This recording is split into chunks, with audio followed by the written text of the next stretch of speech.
नमस्कार। खबर दिन भर देख रहे हैं आप और मैं हूं आपके साथ अवंतिका श्रीवास्तव। तमाम बड़ी खबरों पर चर्चा, लेकिन इससे पहले राजधानी भोपाल से एक बड़ी खबर सामने आ रही है।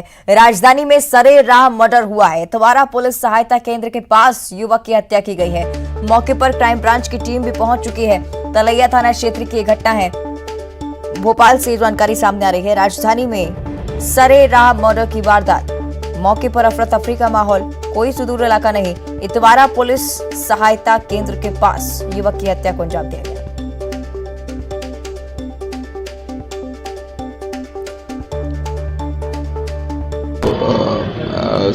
अपने विदिशा जिले के रहने वाला है, पर कुछ सालों से यहाँ पे भोपाल में रह रहे हैं, ये पता चल गया है। अभी बाकी विवेचना जारी है, अभी उसके बाद ही हम बता पाएंगे उसमें। तो देखिए, राजधानी में सरेराह मर्डर हो जाता है। ज्यादा जानकारी इस पर हम लेंगे। सहयोगी मनोज हमारे साथ फोन लाइन पर जुड़ रहे हैं। मनोज, क्या पूरा विवाद रहा इस बारे में तो जानकारी चाहेंगे ही, लेकिन साथ ही ये भी बड़ी बात कि राजधानी में खाकी का खौफ कहीं नजर नहीं आता है अब।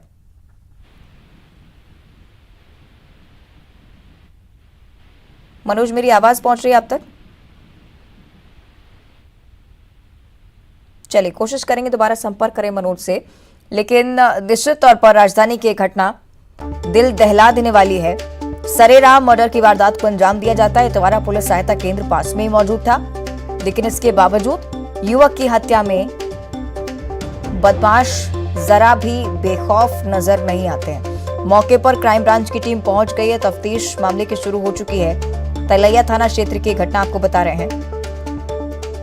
पुलिस सहायता केंद्र पास में ही मौजूद होने के बावजूद इस वारदात को बेखौफ तरीके से अंजाम दिया गया। कोई अन्य शहर नहीं है, राजधानी भोपाल की बात की जा रही है। तो मध्य प्रदेश की राजधानी कितनी सुरक्षित है, इस खबर से आप अंदाजा लगा सकते हैं। सरेराह मर्डर की वारदात को अंजाम दिया गया है। क्राइम ब्रांच की टीम पहुंच चुकी है मौके पर। लगातार इस मामले की तफ्तीश की जा रही है। प्राथमिक तौर पर यही जानकारी कि विदिशा का रहने वाला ये युवक था, कुछ सालों से भोपाल में रह रहे थे, लेकिन क्या वजह रही इस पूरे कांड के पीछे, उसको लेकर लगातार अब जांच की जा रही है। हर एंगल से पुलिस तफ्तीश में जुटी हुई है। सहयोगी मनोज हमारे साथ जुड़ रहे हैं। मनोज, क्या कुछ जानकारी प्राथमिक तौर पर? जी बिल्कुल, इस पूरे मामले में अभी मृतक की पहचान वसीम के रूप में हुई है। बताया जा रहा है कि विदिशा का ये रहने वाला, लेकिन कई साल से जो है भोपाल में रह रहा था। और जो प्रत्यक्षदर्शियों ने जानकारी दी है, दो युवक जो है वो रिक्शा में सवार होके आए थे और ऑटो रिक्शा से उतरने के बाद उनके बीच में आपस में कोई बातचीत हुई और उसके बाद जो विवाद हुआ, उसी विवाद के बीच में जो दो आरोपी ऑटो रिक्शा से आए थे, उन्होंने चाकू से गले पर जो है हमला किया और युवक पर कई वार किए। इसके बाद दोनों आरोपी जो है इतवारा पुलिस चौकी, जो कि सहायता केंद्र भी है, वहां से सरे रहा, वहां पे भीड़भाड़ वाला इलाका, वहां से भाग निकलने में सफल रहा है। हालांकि घायल युवक जो कि वसीम नाम जिसका है, उसे हमीदी अस्पताल भर्ती कराया गया, लेकिन इलाज के दौरान उसकी मौत हो गई। फिलहाल ये दोनों आरोपी कौन है, इसके बारे में पुलिस जो रिश्तेदार हैं, जो परिचित हैं, उनसे संपर्क करके पूरे घटना के बारे में पता लगाने की कोशिश कर रही है। इसके अलावा आसपास के इलाकों में जो सीसीटीवी फुटेज लगे हैं, उसको भी खंगाला जा रहा है। स्थानीय थाना पुलिस के अलावा भोपाल क्राइम ब्रांच की एक टीम जो है वो लगातार इस पूरे मामले की जांच में जुट गई है और आरोपियों का सुराग लगा रही है। चलिए, यानी कि पूरे मामले में जांच के बाद ही पूरी स्थिति जो है स्पष्ट हो पाएगी, कुछ कहा जा सकेगा। शुक्रिया आपको मनोज इस पूरी जानकारी के लिए। और भोपाल से एक और बड़ी जानकारी आज सामने आई है। शिवराज कैबिनेट में हुक्का बार पर अहम फैसला लिया गया है। राज्य संशोधन विधेयक 2022 को मंजूरी मिल चुकी है। साथ ही साथ सिगरेट और अन्य तंबाकू उत्पाद संबंधी विधेयक अब गृह मंत्रालय भेजा जाएगा और लावारिस पशुओं के घूमने पर भी जुर्माना लगेगा। कई बड़ी चर्चाएं इस बैठक में हुई, कई ऐसे प्रस्ताव जिन पर मुहर लगी। अनुपूरक बजट भी कैबिनेट में रखा गया। अनुपयोगी विधेयकों को खत्म करने का भी फैसला और 88,750 रिक्त पदों की प्रक्रिया पूर्णता की ओर। 15 अगस्त तक 1 लाख पदों पर भर्ती प्रक्रिया पूरी होगी और 13 जनवरी को यूथ पॉलिसी लॉन्च करने का भी फैसला इस बैठक में लिया गया है। रीवा के लिए भी बेहद ही महत्वपूर्ण जानकारी। हवाई पट्टी की जगह हवाई अड्डा बनाया जाएगा। 99 एकड़ जमीन को भी स्वीकृति दी जा चुकी है। आज एक गृह विभाग के द्वारा हुक्का बार लाउंज प्रतिबंध किए जाने वाला विधेयक भी यहां पर कैबिनेट के द्वारा अनुमोदित किया गया। आज कैबिनेट में जो 1 लाख नौकरियों का तय किया था, उसका ब्यौरा भी कैबिनेट के सामने आया। अगर हम कुल पदों की प्रक्रिया देखें, जो प्रक्रियाधीन है, जिनकी वैकेंसियां निकाली गई, जिनकी भर्तियां पूरी कर ली गई, जिनकी भर्तियां होने वाली हैं, ऐसी 88,750 रिक्त पदों की प्रक्रिया पूर्णता की ओर बढ़ रही है।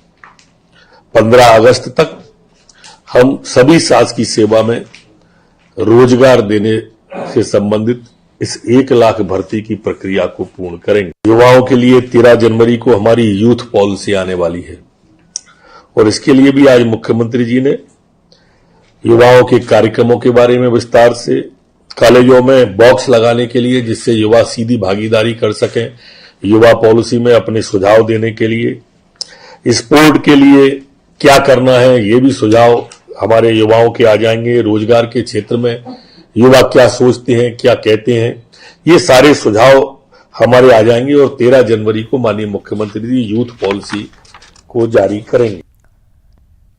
और अब बलरामपुर से इस वक्त एक बड़ी जानकारी सामने आ रही है। 1 लाख का इनामी नक्सली गिरफ्तार हो चुका है। झारखंड सरकार ने 1 लाख का इनाम रखा था इस पर। इनामी नक्सली का नाम रामचंद्र यादव।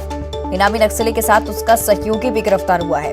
जशपुर के सन्ना क्षेत्र से घेराबंदी कर गिरफ्तारी की गई। कट्टा और तलवार बरामद हो चुके हैं। आपको बता दें कि पुलिस अधीक्षक ने भी इस पूरे मामले की पुष्टि की है। बड़ी जानकारी, बलरामपुर से 1 लाख का इनामी नक्सली गिरफ्तार किया गया है। झारखंड सरकार ने इस पर इनाम रखा था। और इधर मुख्यमंत्री भूपेश बघेल अपने प्रदेश व्यापी भेंट मुलाकात कार्यक्रम के तहत आज महासमुंद जिले के बसना विधानसभा क्षेत्र का दौरा करते हुए नजर आए हैं। उन्होंने बसना के ग्राम पिड़दा और ग्राम गोपालपुर में आम जनता से भेंट मुलाकात की, राज्य शासन की योजनाओं की जानकारी दी। साथ ही साथ भेंट मुलाकात कार्यक्रम के दौरान सीएम भूपेश बघेल ने बसना विधानसभा क्षेत्र में 64 करोड़ से ज्यादा के विकास कार्यों का लोकार्पण और भूमि पूजन किया। इसमें 32 करोड़ 64 लाख 9 हजार रुपए के 37 विकास कार्य भूमि पूजन जिनका हुआ, 32 करोड़ 59 लाख रुपए के विकास कार्य जिनका लोकार्पण शामिल है। पिड़दा गांव में सीएम भूपेश बघेल ने कई सारी घोषणाएं की हैं। पिड़दा में कॉलेज के लिए नया भवन बनाने की भी घोषणा, उप तहसील खोलने, ग्राम पंचायत साकरा और पिड़दा को नगर पंचायत बनाने का ऐलान किया है। ग्राम साकरा में स्वामी आत्मानंद स्कूल खोलने की भी घोषणा की और इसके साथ ही बसना को अनुविभागीय कार्यालय का दर्जा देने की भी घोषणा सीएम ने की है। और सीएम ने दोपहर में किसान के घर भोजन भी किया।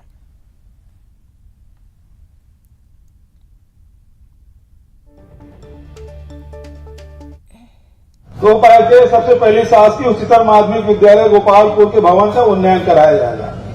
ठीक है, नगर पंचायत पिथौरा में गौरव पथ का निर्माण कराया जाएगा। ग्राम नेमरा के हाई स्कूल व हायर सेकेंडरी स्कूल का उन्नयन कराया जाएगा।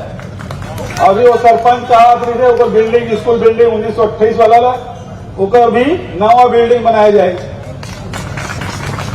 लाखागढ़ से राज सवैया कला तक सड़क निर्माण कराया जाएगा और बसना को राजस्व अनुभाग का दर्जा दिया जाएगा और बाजार स्थल में चबूतरा शेड निर्माण कराया जाएगा।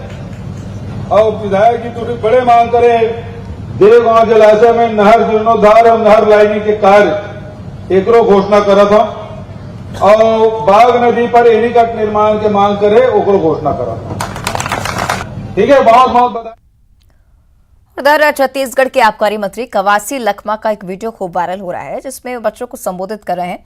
मजेदार बात यह है कि स्कूली बच्चों को संबोधित करते हुए लखमा कहते हैं कि बच्चों अच्छे से पढ़ो लिखो, आगे बढ़ो, मेरे चक्कर में मत फंसो, मैं तो बिन पढ़े लिखे मंत्री बन गया। इससे लोग हंस पड़ते हैं। वीडियो देखिए। मैया के प्यारे बच्चे लोग को बढ़िया पढ़ो, कहाँ के लेटर नौकरी मिले नहीं मिले, खेती जंगल फैक्ट्री छोड़ने वाला कहीं जीना है। इसलिए मैया के प्यारे बच्चे लोग को बढ़िया पढ़ो, कहाँ के लेटर नौकरी मिले नहीं मिले, खेती जंगल नेमड़ में आकर आप लोग को देख के बहुत दिल खुश हुआ है। और बोलने का समय है लेकिन फोन बार बार इसके पास आ रहा है। बहरोगढ़ जल्दी हो जाए तो हम भग जाएंगे। इसलिए मैया के प्यारे बच्चे लोग को बढ़िया पढ़ो, कहाँ के लेटर नौकरी मिले नहीं मिले, खेती जंगल फैक्ट्री फोड़ने वाला का जीना है।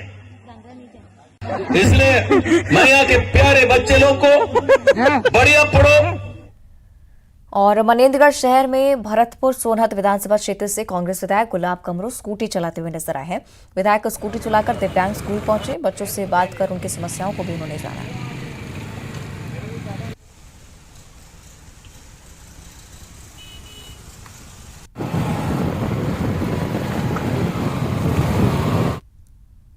और अब खबर धमतरी से है, जहां गंगरेल बांध से इस बार किसानों को पानी नहीं देने का फैसला किया गया है। इसके पीछे बांध की मेंटेनेंस वजह बताई जा रही है। वहीं फैसले के बाद जहां किसानों की चिंता बढ़ गई है, तो वहीं बीजेपी ने भी सरकार पर निशाना साधा है। पूर्व मंत्री कुरूद विधायक अजय चंद्राकर ने इस मुद्दे को लेकर NH30 को जाम कर घंटों तक प्रदर्शन किया। उनका कहना है कि जब फैक्ट्रियों को पानी दिया जा सकता है तो किसानों को क्यों नहीं। सरकार, कांग्रेस की सरकार रबी फसल के लिए पानी नहीं दे रही है। खासकर धमतरी जिले में तो वो बहाना बना रहे हैं मेंटेनेंस चल रहा है करके, तो भिलाई को पानी देने के लिए मेंटेनेंस प्रभावित नहीं होता। पेयजल के लिए शहरों को पानी देंगे तो मेंटेनेंस प्रभावित नहीं होता। किसानों को पानी देने भर से मेंटेनेंस प्रभावित होगा।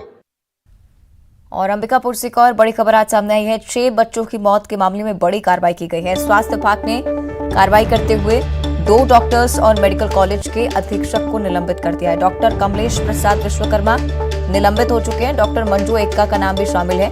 और अब डॉक्टर RC आर्य मेडिकल कॉलेज के नए अधीक्षक बनाए गए हैं।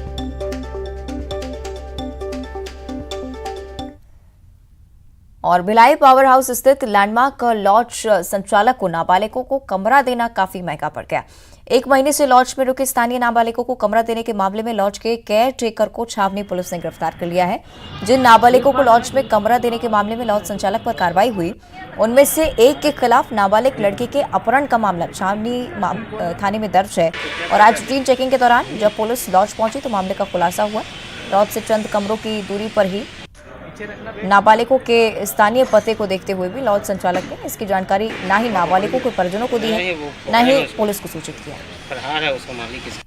लगभग 1 महीने पहले एक नाबालिग लड़की के गुम इंसान दर्ज हुआ था और नाबालिग होने के कारण साथ में किडनैपिंग 363 का केस भी दर्ज हुआ था। और दोनों बच्ची की खोजबीन हम कर रहे थे। कोई मोबाइल पुराना या सिम यूज़ नहीं हो रहा था, उस समय दिक्कत रही, हम खोजबीन में लगे हुए थे। 2 दिन पहले मेरे द्वारा पेट्रोलिंग को एक पॉइंट दिया गया था कि छावनी क्षेत्र के जितने भी होटल और लॉज है वहाँ पे जाकर नॉर्मल चेक करें और देखें कि सारे रजिस्टर मेंटेन हो रहे हैं कि नहीं और डेटा लिया जा रहा है कि नहीं। उसमें जब डेटा देखा जा रहा था तब देखा गया कि एक रूम में 2 नाबालिग एक साथ रह रहे हैं। दोनों की उम्र 18 साल से कम है, लड़का और लड़की, और दोनों एक साथ रह रहे थे। जब और खोजबीन की गई और पता किया गया तो उसमें से जो बालिका थी वो उसी क्षेत्र की थी। तो दस्तयाब किया गया गुम इंसान को दस्तयाब किया गया है और आगे उसमें कानूनी कार्रवाई कर रहे हैं। और अब खबर दुर्ग से है, जहां स्कूली बच्चों को ट्रैफिक नियमों को लेकर जागरूक करने के लिए बनाया गया ट्रैफिक पार्क बदहाली पर आंसू बहा रहा है। पार्क के बनने के बाद इस तरफ किसी की भी नजर नहीं उठती है। आलम यह हुआ है कि पार्क अब असामाजिक तत्वों का अड्डा बन चुका है। पार्क में बड़ी बड़ी झाड़ियां उगाई हैं, शराब की बोतलें फेंकी हुई हैं और गंदगी का अंबार लगा हुआ है। खड़ा हूँ, ये कोई जंगल नहीं बल्कि ये भिलाई के सबसे प्रमुख स्थल है, या यूं कहें कि छत्तीसगढ़ का ये सबसे प्रमुख स्थल जहां पर ट्रैफिक पार्क की स्थापना की गई थी। प्रदेश का ये पहला ट्रैफिक पार्क है जहां पर किस तरह की बदहाली है आप देखकर इन दृश्यों का अंदाज़ा लगा सकते हैं। प्रदेश के बच्चों को ट्रैफिक के नियमों की जानकारी देने के लिए इस पार्क की स्थापना वर्ष 1972 में की गई थी और उसके बाद में यहाँ पर बच्चों को कुछ दिन तक लाया भी जाता था, लेकिन उसके बाद में प्रशासन ने ध्यान देना छोड़ दिया और अब ये आलम है कि यहाँ पर असामाजिक तत्वों का अड्डा होता है। देख सकते हैं कि शराब के यहाँ पर गिलास भी रखे हुए हैं और यहाँ पर कई ऐसी सामग्री है जो ये बताने के लिए काफ़ी है कि ये जो स्थल है वो किस उपयोग में आ रहा है। कई बार प्रशासन का ध्यान इस ओर आकर्षित करवाया गया, लेकिन नतीजा सिफर ही रहा है। आपको बताना चाहूँगा कि ये पार्क में जो है यहाँ पर बच्चों को ट्रैफिक के नियमों की जानकारी देने के लिए देखिए संकेतक भी लगाए गए थे, यहाँ पर ट्रैफिक सिग्नल भी लगाया गया था ताकि यहाँ पर बच्चों को लाकर यह तमाम नियमों की जो बताया जा सके, उनको ट्रैफिक के नियमों की जानकारी दी जा सके, ताकि जो सड़क दुर्घटनाओं में कई लोगों की जो मौत होती है उन मौतों को रोका जा सके। लेकिन स्थिति ये है कि आज ये जो ट्रैफिक पार्क है अपनी बदहाली के आंसू बहा रहा है। कई बार प्रशासन का ध्यान आकर्षित करने के बावजूद इस ओर कोई ध्यान नहीं दिया गया। जब अवेयरनेस के लिए कई प्रोग्राम चलाए जा रहे हैं, लाखों रुपए खर्च किए जा रहे हैं, ऐसे में इस महत्वपूर्ण स्थल में इस पार्क को न संवारना कई सवाल खड़े करता है। न्यूज़ 18 छत्तीसगढ़ के लिए भिलाई से मिथिलेश ठाकुर। और भिलाई स्कूल सेक्टर 2 में खेलों का महाकुंभ छत्तीसगढ़ी ओलंपिक जिसकी शुरुआत हो चुकी है और यहां हर उम्र और वर्ग के लोगों में खेलों को लेकर उत्साह देखने को मिल रहा है। हर खिलाड़ी पूरे जोश और उत्साह के साथ नजर आ रहा है। सभी ने मैच जीतने के लिए अपनी पूरी ताकत लगा दी है। 2 दिवसीय आयोजन में संभाग के 7 जिलों के करीब 2500 खिलाड़ी शामिल होंगे और 14 पारंपरिक खेलों का आयोजन यहाँ पर किया जाएगा। और बलौदाबाजार जिला स्थित डोंगर देवी मंदिर से श्रद्धालुओं की अपार आस्था जुड़ी हुई है, लेकिन मंदिर की डगर बड़ी मुश्किल है। दूर दूर से श्रद्धालु यहां पर आते हैं, लेकिन अधपक्की सड़क के अभाव में उन्हें जोखिमों भरा सफर तय करना पड़ता है। यहां चैत्र नवरात्र पर मेला भी लगता है। मंदिर के पुजारी बताते हैं कि करीब 100 सालों से अधिक समय बीत गए हैं और जब लोगों की आस्था का एक केंद्र इलाके में और प्रख्यात होता जा रहा है। और खबर दिन भर में इतना ही। देखते रहिए न्यूज़ 18।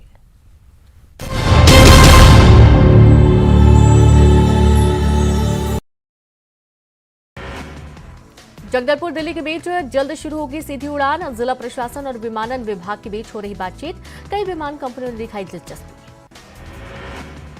आदिवासी आरक्षण पर बस्तर सांसद दीपक बैज ने राज्यपाल पर साधा निशाना। आरक्षण संशोधन विधेयक पर अब तक नहीं हुए हस्ताक्षर। केंद्र के दबाव में राज्यपाल। छत्तीसगढ़ के निकायों में नेता प्रतिपक्ष चुनने की कवायद। बीजेपी नियुक्त किए पर्यवेक्षक। चरौदा, भिलाई, रिसाली, बेरगांव निगम में होना है चयन। गरियाबंद के राज्य में गृह मंत्री ताम्रध्वज साहू मेला